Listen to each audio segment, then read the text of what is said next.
So, Erica, welcome to the DSA podcast here. It's an honor to have you.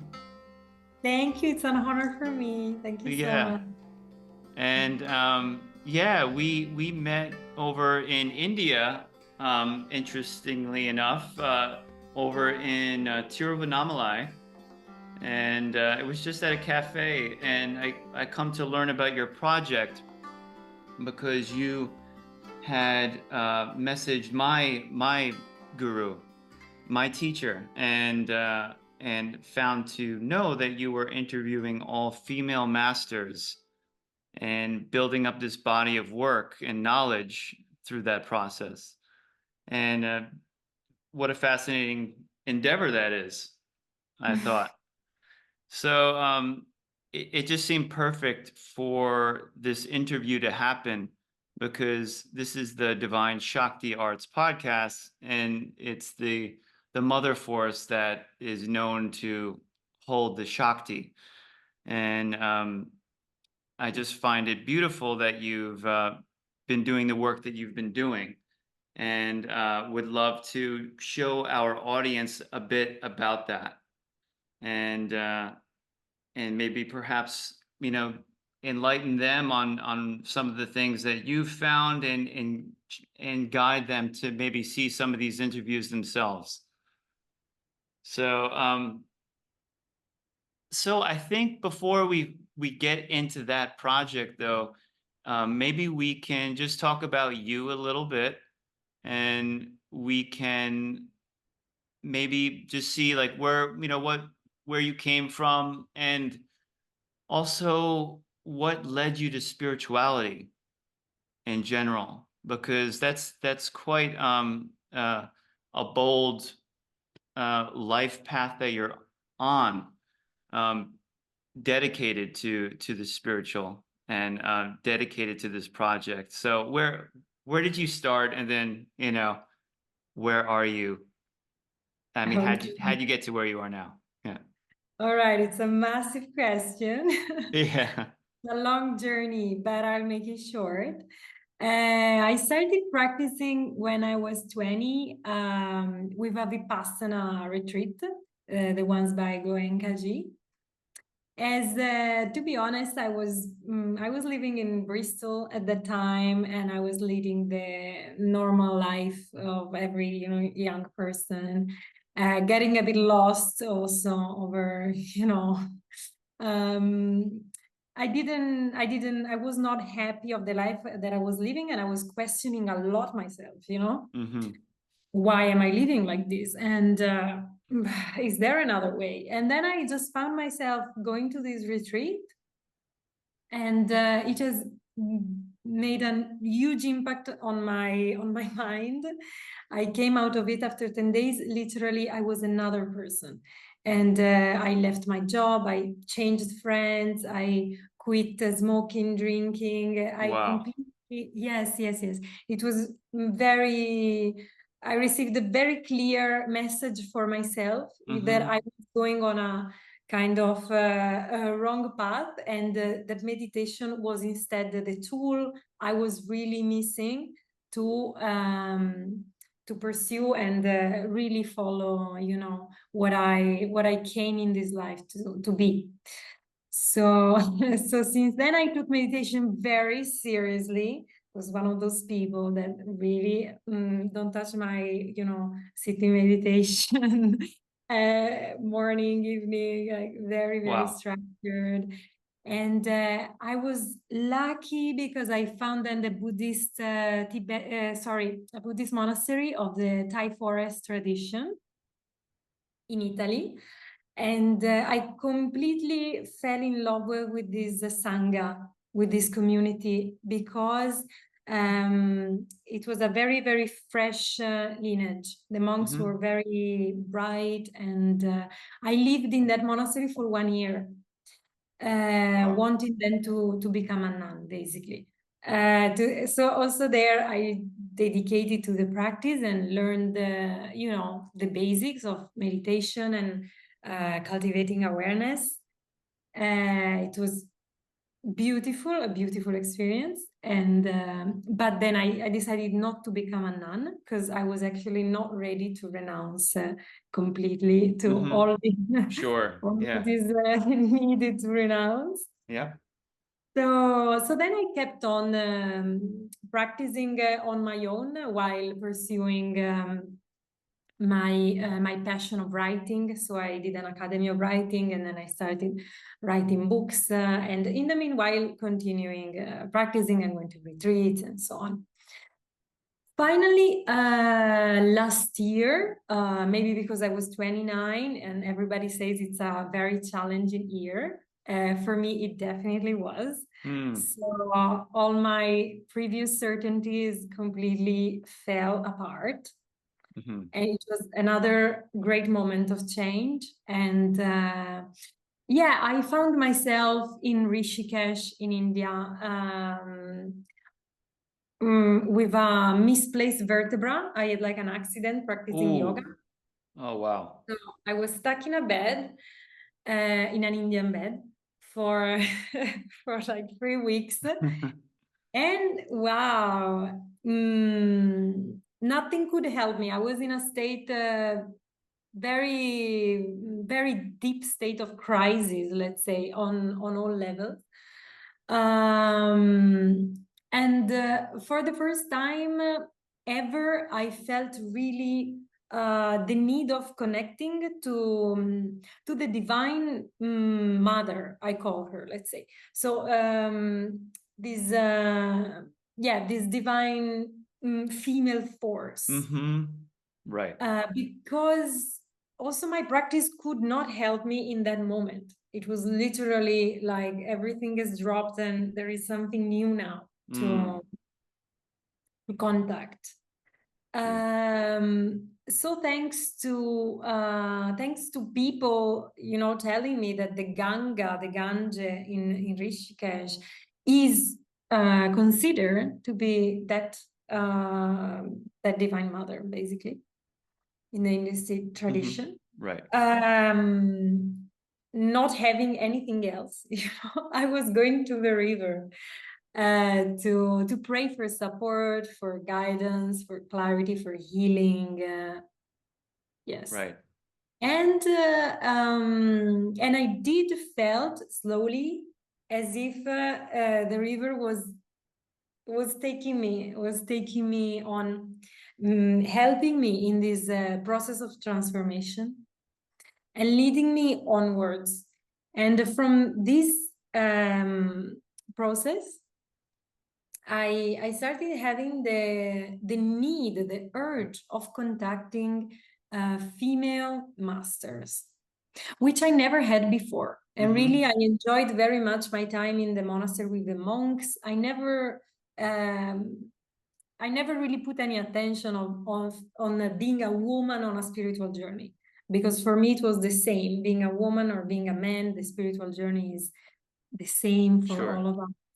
So, but instead, it changed this perception, and all of a sudden, I noticed that I was lacking female role models in the spiritual path, and I never had a spiritual female masters.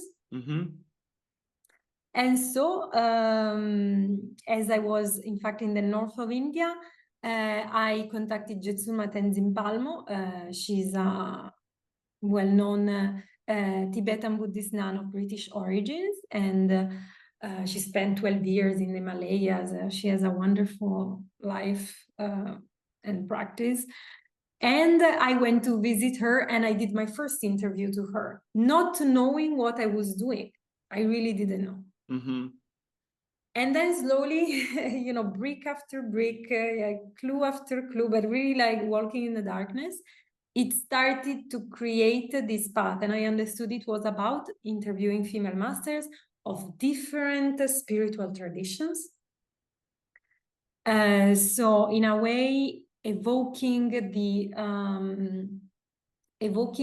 power of a Shakti, which lies in the infinite manifestations of itself. So this richness of the diversity of manifestations.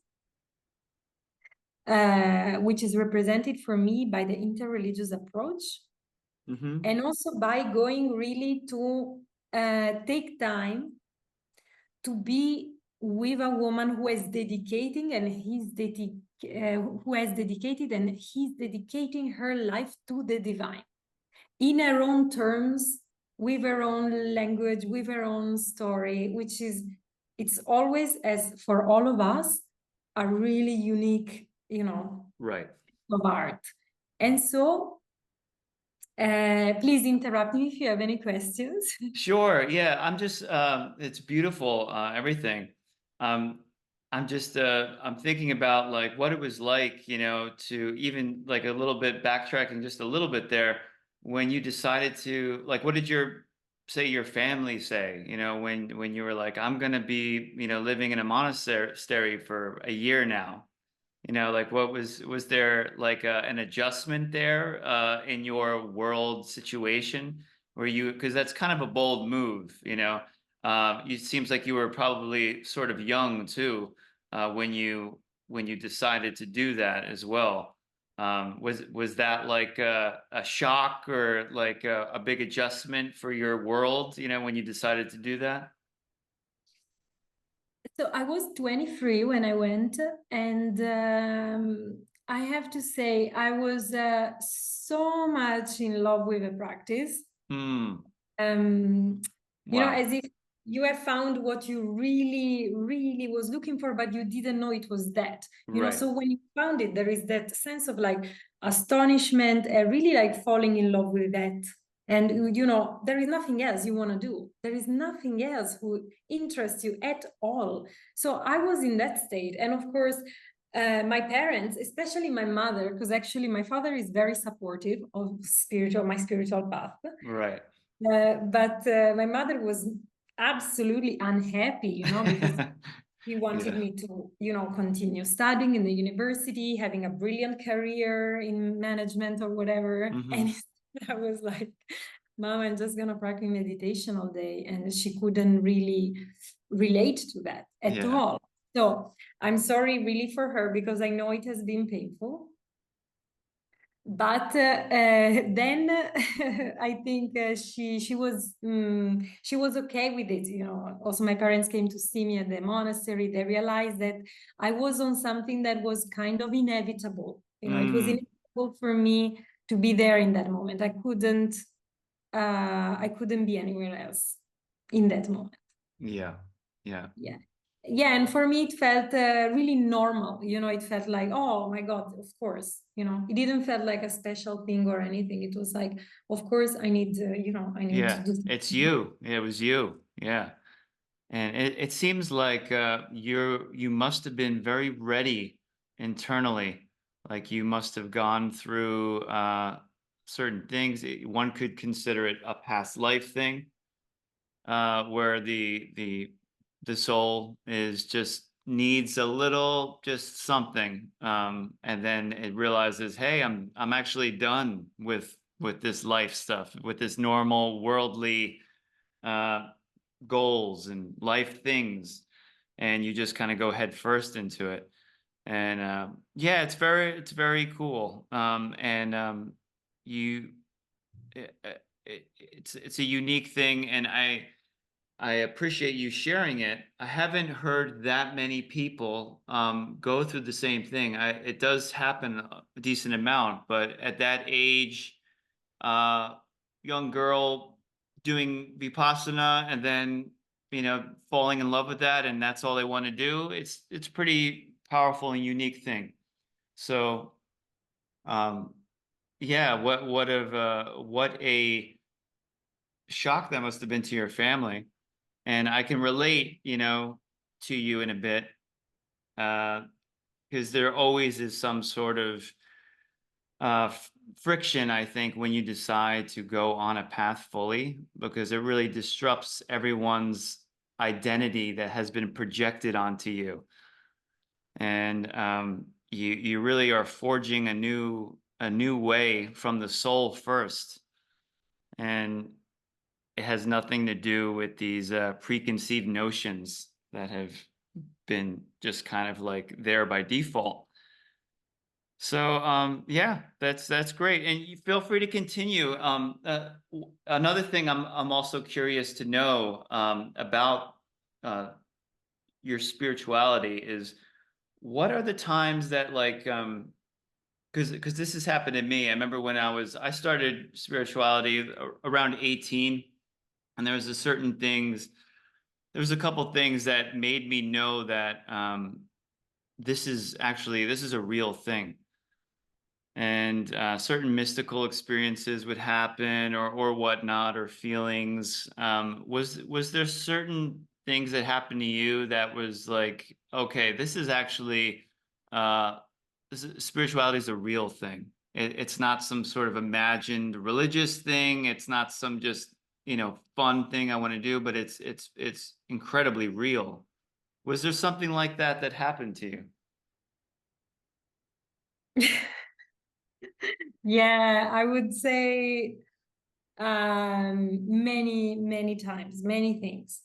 But first of all, for sure, the retreat, the first retreat I did was like a really cold shower, because I realized I thought I was like a nice person. I realized I had an image of myself as, which was completely not the reality of what's going on here. So in a way, I kind of had a taste of the vastness of the mind, but also the infinity of its content and what is stored there. So for the first time, I was like, wow, Mm, this can't be this can't be me. This is not the person I right, am. I see. So being exposed to that uh, was yeah, it was a great cold shower, and mm, thanks God, very good initiation, let's say, in perceiving spirituality as actually most real than many other things. Also, of course, spending time in the monastery, where it's basically the field is perfectly conducive for you to constantly observe the mind and notice and come to distinguish, what's real, and all the tricks that the mind constantly creates, Mm-hmm. identification Yeah. and the attachments and all of that. So being in the monastery for sure helps, because in the long run you really realize, wow, that if we are not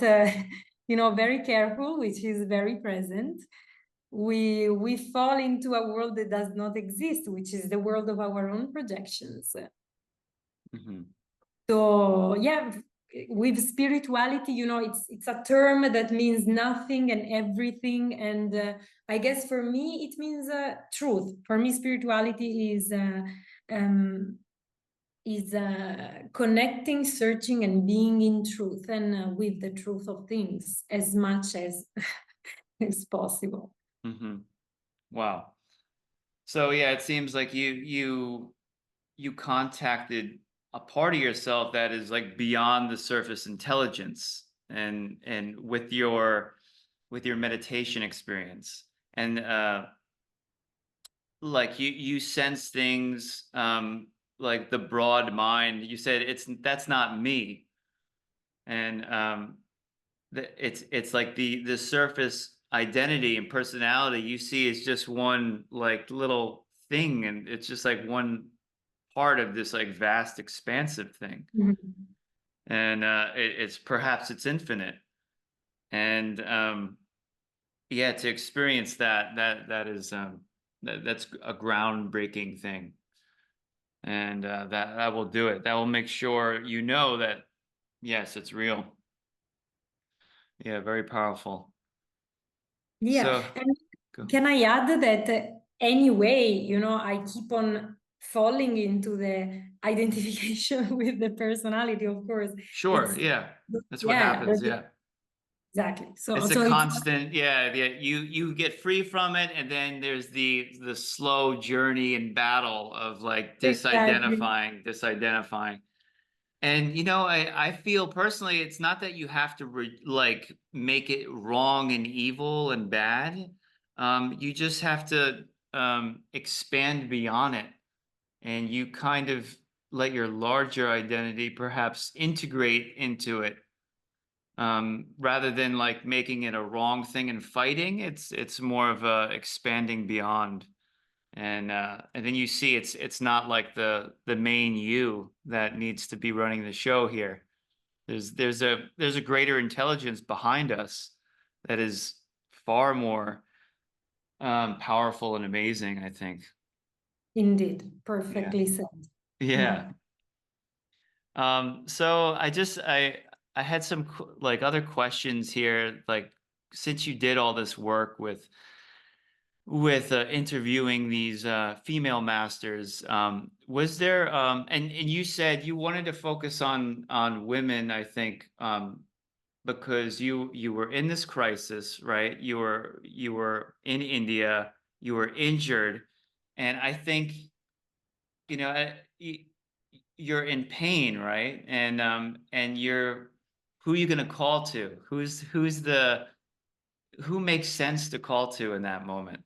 And to me, it makes perfect sense. You'd want the Divine Mother to come, and to me, it's that mother force that comes down and it's all embracing and takes care of you, to the most intimate, minute detail.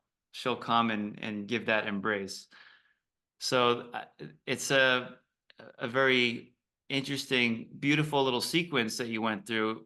Perhaps you were on more of the masculine spirituality at first, if we want to even call it masculine, but maybe just more like you're working with the mind a lot. You're working with expanding consciousness and awareness, and at some point you want the embrace of the mother to come and Mm. and feel her love and know that as well. And so that's my interpretation of what you shared. And so now you're interviewing these female masters. Now, do you feel like there's some sort of common theme among them as compared to, say, the male masters? I'm just curious because I'm obviously I'm familiar with the female master phenomenon because I have one, but uh, I haven't interviewed many others actually. So I'm wondering, like, is there some sort of common theme that you've experienced among all of these people? Yeah, so in the interviews, I try to ask questions around how was for the woman to go through her spiritual journey as a woman. So in a Hmm. tradition or another. So which struggles did they face, if any? And so a common theme is, yes, there are struggles for women in the spiritual journey in most of traditions. And this is maybe something we are not really aware of. We don't speak so much about it, but still there is a lot of discrimination of gender in spiritual traditions. Um, and often it is difficult for nuns to support themselves, to find places for the practice, not only in India, also in Europe, for example, in the Buddhist tradition. Hmm. So there is this theme of, it's like creating a kind of, creating a space, to teach, for teaching, for sharing, and of course now there are many female masters. Is not it is of course possible and absolutely doable, but there are often struggles. Also, I really like to listen to listen them speaking about awareness as as a ground of being, in a almost as if it is the mother's womb. So there can be that, of course, is just a reading in a way, because we like to think of awareness as a neutral neutral quality of the mind, of presence. But it can be also approached as with this feminine touch, as if the mind has this, the mind in its the primordial mind, let's say, not the monkey mind. The primordial mind is this very infinite ground from which everything rises, and it's non-judgmental. When we are in peace, when in the moment we align, we are in peace, we feel naturally love and open, and we feel compassion for others. We feel like we care about everything. So these qualities of caring and receptivity and openness of the heart and tenderness, and they naturally sprout in the moment we connect, and they are of course they are beyond gender, but we can say from the interviews, many women tell me that in their tradition it is said the women actually they are more facilitated in the beginning of a process, because by nature they already have these qualities a little bit more active, let's say, also because of culture. Men has unfortunately, there is a lot of work on emotions, to free themselves and so on. And so for women, certain things are easier, and actually going, let's say, inside in the beginning, it's easier for women. Maybe also that's why there are generally more, we could say, more women in the meditation retreats or yoga retreats or so on. Then of That's course, right. Yeah. Then of course, for men and women, the spiritual journey is, I mean, it's different for everyone, and we cannot really set a general. But this has been coming out.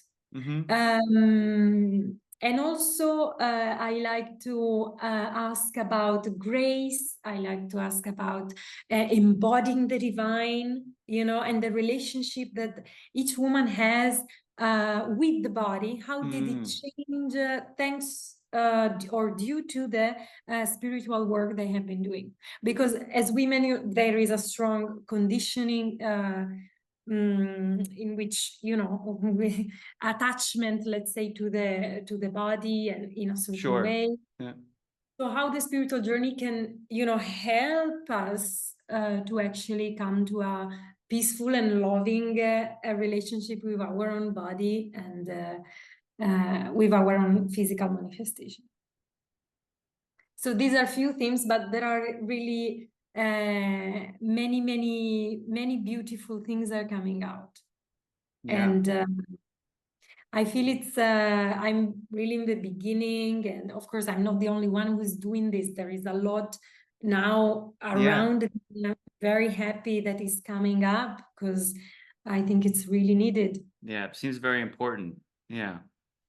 And that's interesting. I never thought about that female masters may be a little bit better at facilitating the beginning of the process.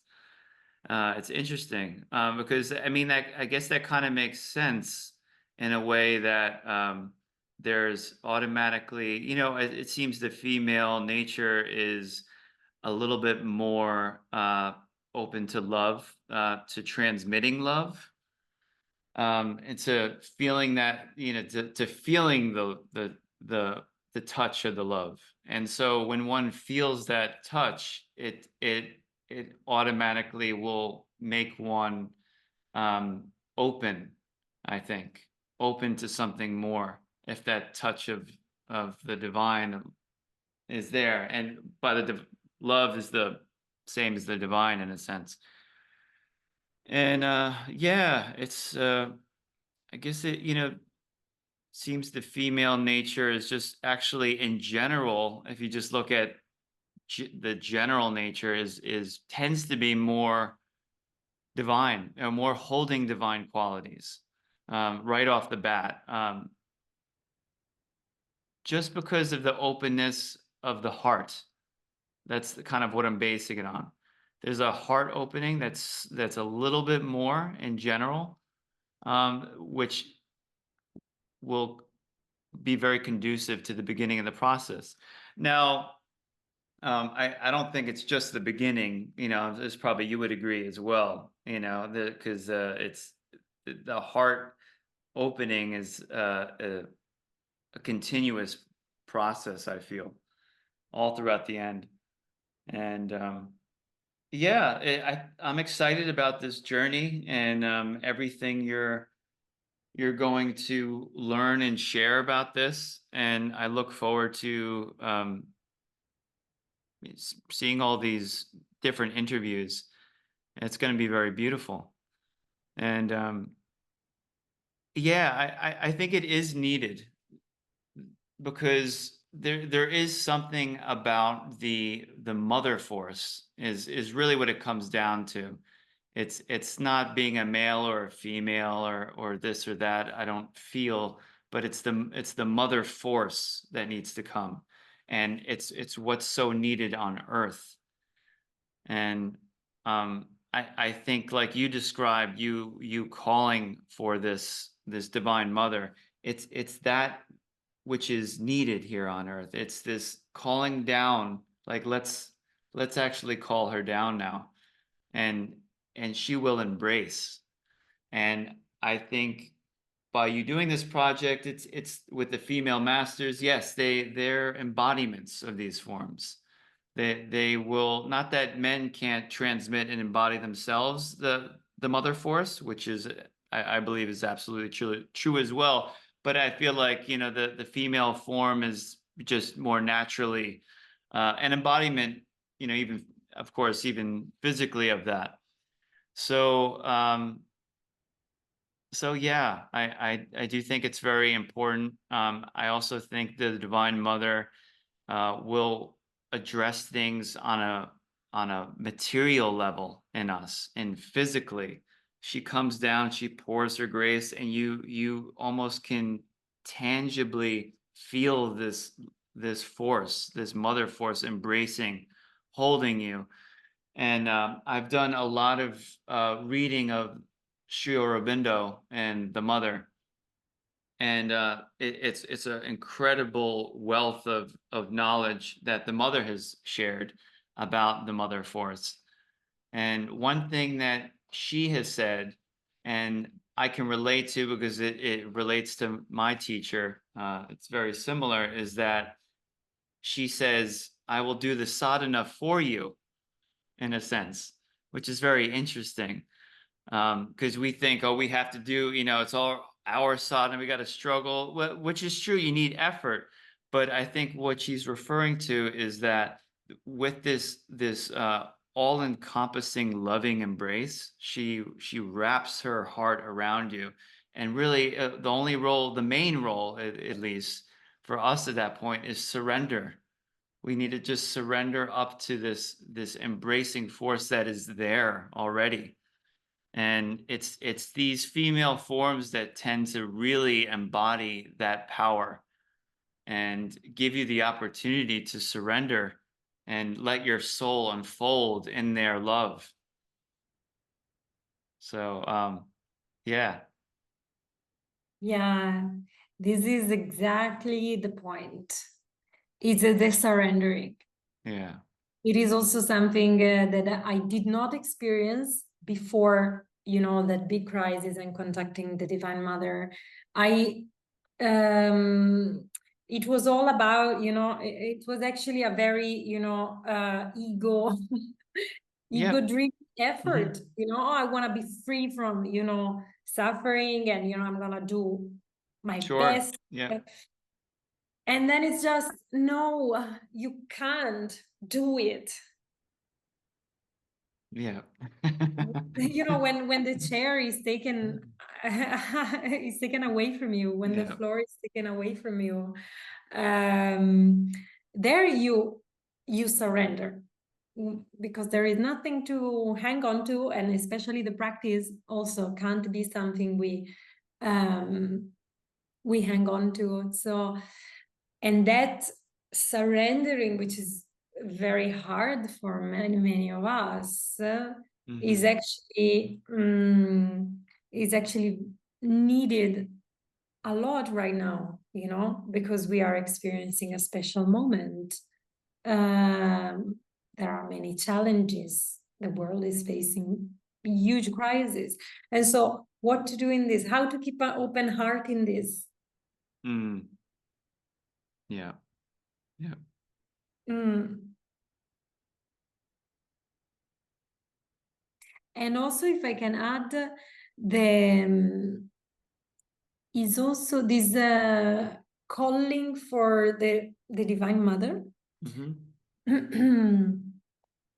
uh, it's like, I think we have to put ourselves in the conditions of receiving this grace, which Mm. means that calling for it, which means recognizing our smallness, recognizes our, incapacity of figuring it out and Mm-hmm. solving it and fixing life.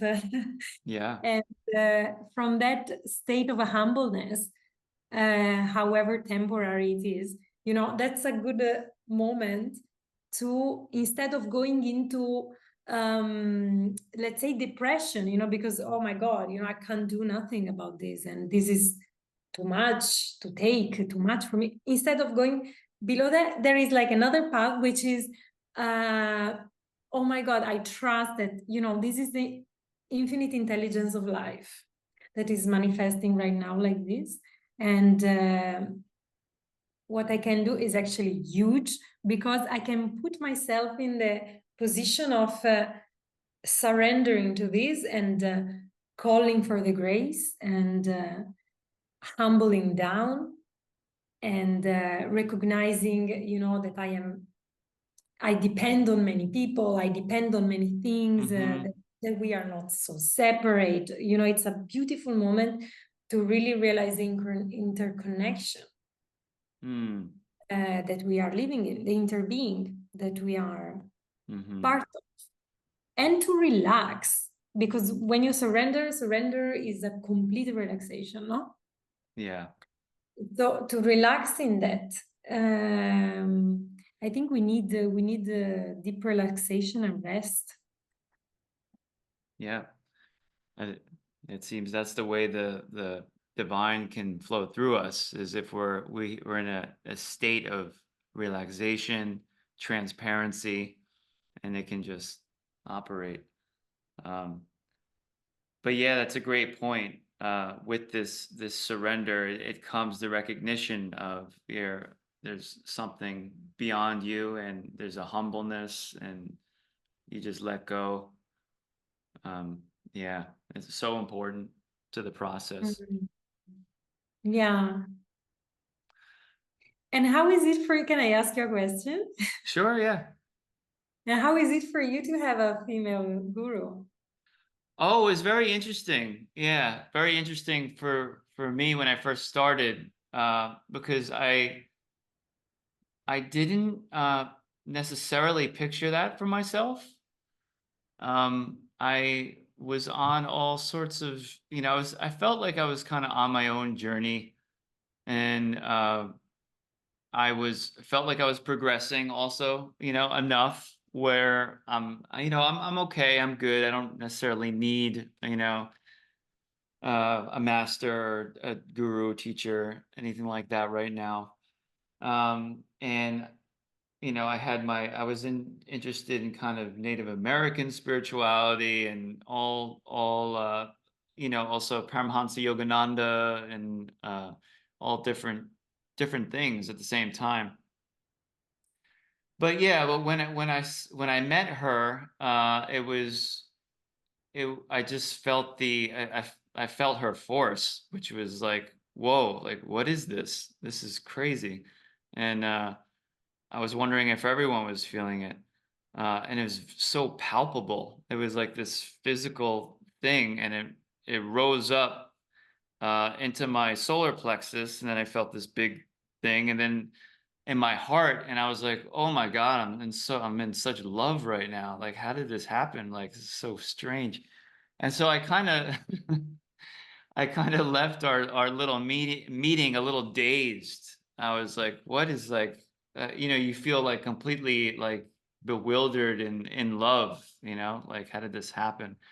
And so that's what it was kind of like. It was like falling in love, but it wasn't like in a human way. Um, it was it's like and that's what was interesting, for me being a man, you and having a female master. It was almost healing in that way because it was not about um, anything lower or not lower or higher, but anything human. And yeah, so it was able this gulf was able to be healed, I think, between just being the confusion of like male female. It was just being able to give my heart to something higher and not having to worry or be confused that there was anything in between that would prevent a divine downpouring from happening. So Hmm.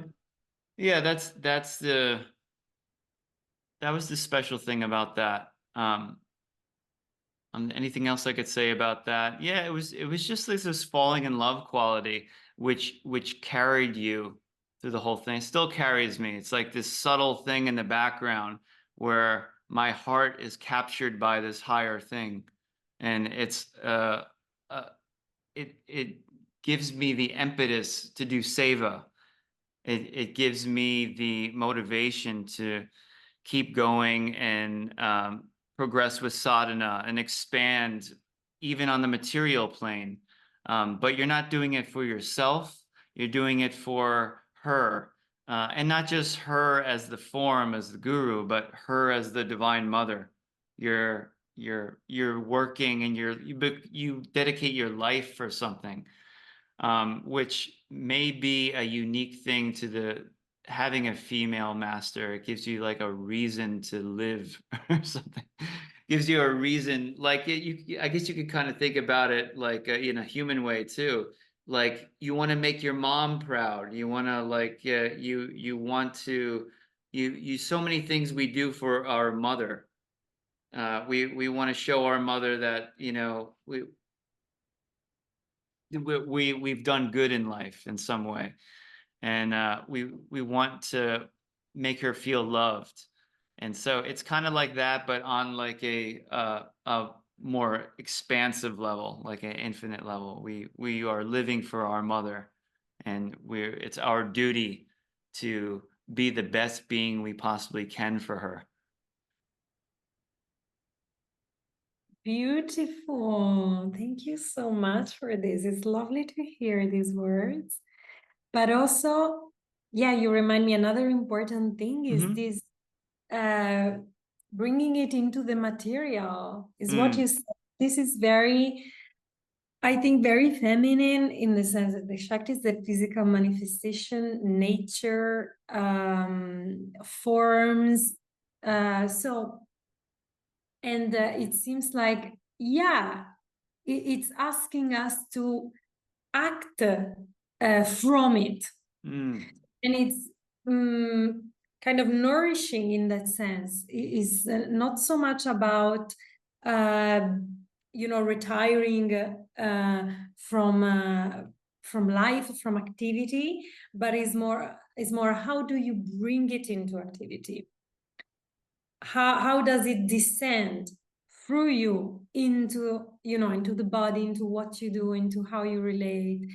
How can you bring that openness down here on earth, where it is much needed?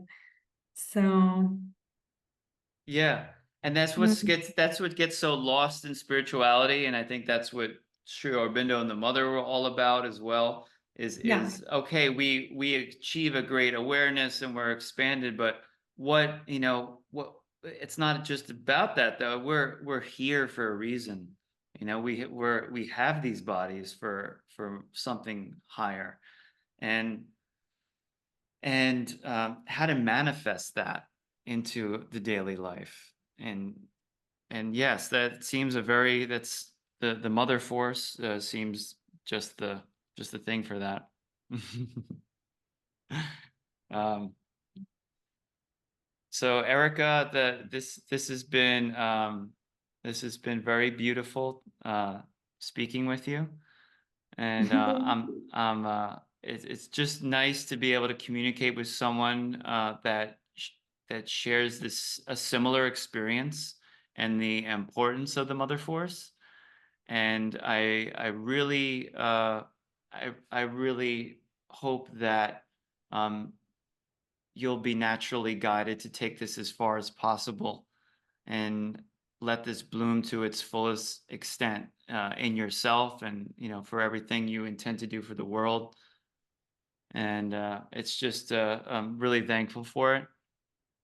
And do you have any certain aspiration for this endeavor that you're on, or is there uh, is it clear that something you could share, or is it more open? I'm just curious, sir. Um, no, the vision of the project is Yeah. pretty clear, I Okay. have to say. Yeah. It just come down pretty clear. So last year I wrote this book Mm-hmm. that is going to be published in Italy this December with the first 9 interviews I did.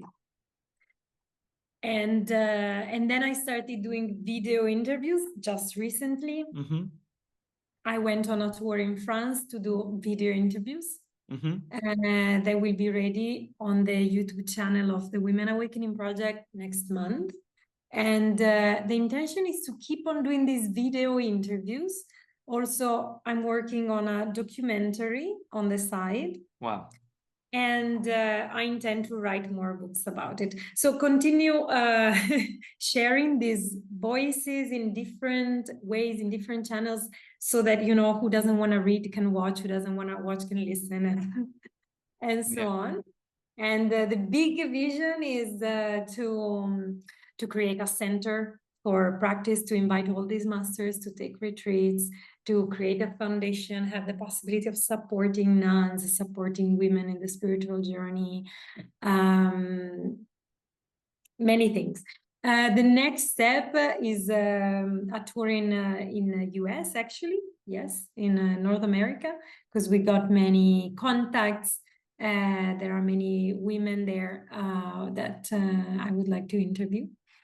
And so let's see if if and when that happens, because it's all really a beautiful spontaneous journey. So yeah, I try Wow. to I Yeah. schedule things, but then there is always Yeah.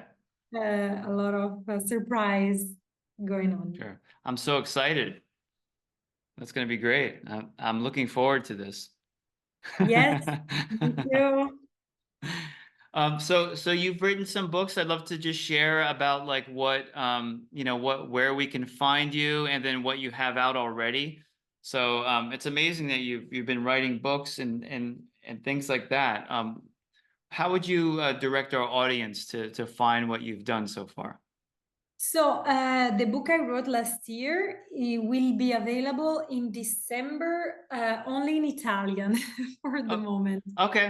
Yeah, I'm looking for an English publisher for the English version. sure. So, but there is the Women Awakening Project website, where you can find, for example, some of the women I've already interviewed, and you will find there the link to get the book once it is ready. There is the Instagram page, Women Awakening Project. There is the YouTube channel where you can find a few video interviews. And also Women Awakening Project. And also there is a crowdfunding going on which is the way I found out to support the journey, because I really also wanted it to be kind of a collective effort, you know, and so who believes in this journey, who is enthusiastic about it and would love to support. There is a GoFundMe link. Okay. Yeah. Sure. We can put that in the show notes as well, these links. Yes, thank you. Yeah. Yeah. Okay. And is there any, say, you know, we've talked a lot already, and you've interviewed a decent amount of people.